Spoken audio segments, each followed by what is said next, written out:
Hello and happy Thursday. My name is Michael Leeserman here with the Trial Guide's Tip of the Day. The date is June 12th, 2025.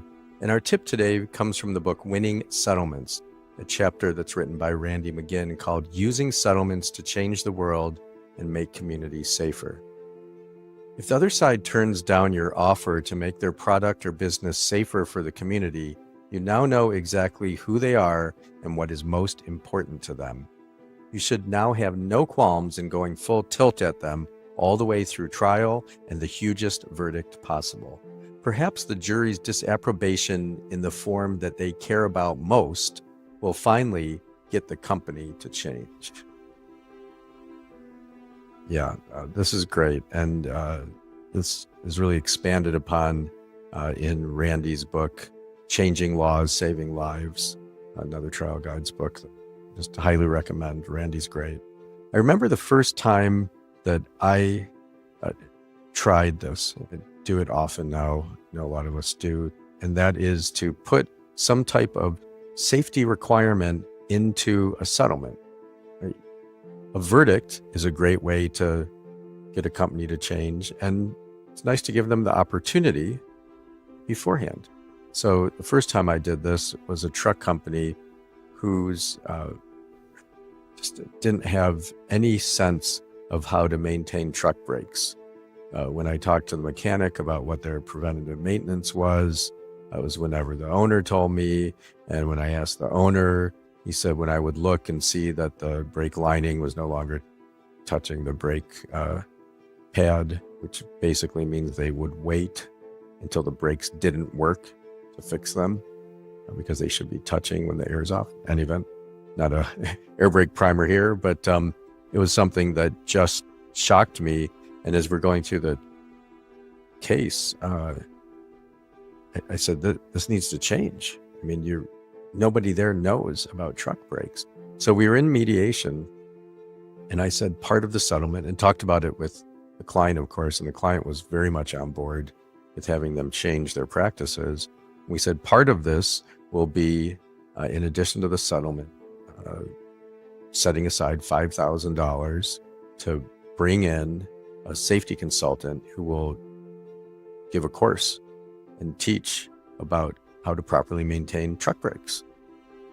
And the first time I did this, the insurance adjuster and the defense lawyer said, well, that's not what we do. We're here to pay money and get a release.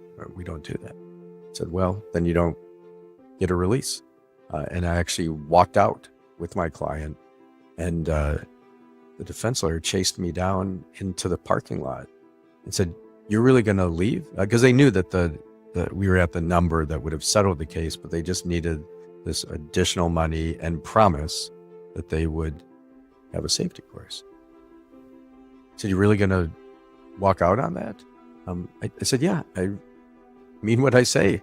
That we're not going to settle this unless you're going to change your ways. And said, wow, I didn't think a plaintiff's lawyer would really do that. I think, again, many more of us are doing these things these days to help make the world safer, because that's what we want to do.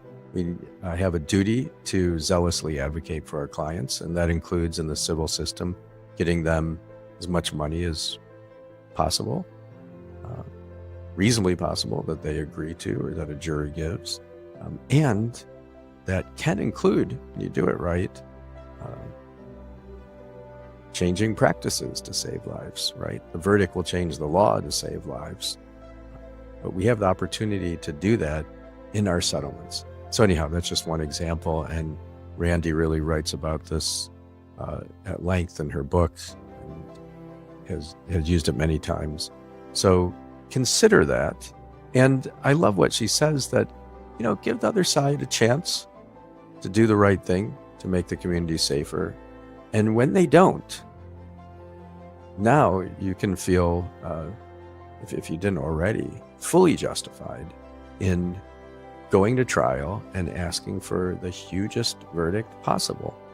So I'd love to know if you've had success doing this, if this is a new idea to you, what you think of it. Feel free to write a note in the comments. Let's take a deep breath together and be grateful to be alive this Thursday. May the work that we do today help reduce suffering in the world. May the work that we do exemplify law at its finest, law as a guiding and unifying force in society. May we fiercely and compassionately advocate and champion our clients' causes. I'm going to ring a bell 3 times now. This can take you into a meditation practice, a prayer practice, or just let the sounds wash over you. May you hear the sounds, let them penetrate into you. And may it remind you to wake up, go out, do good things, and have fun while you're doing it.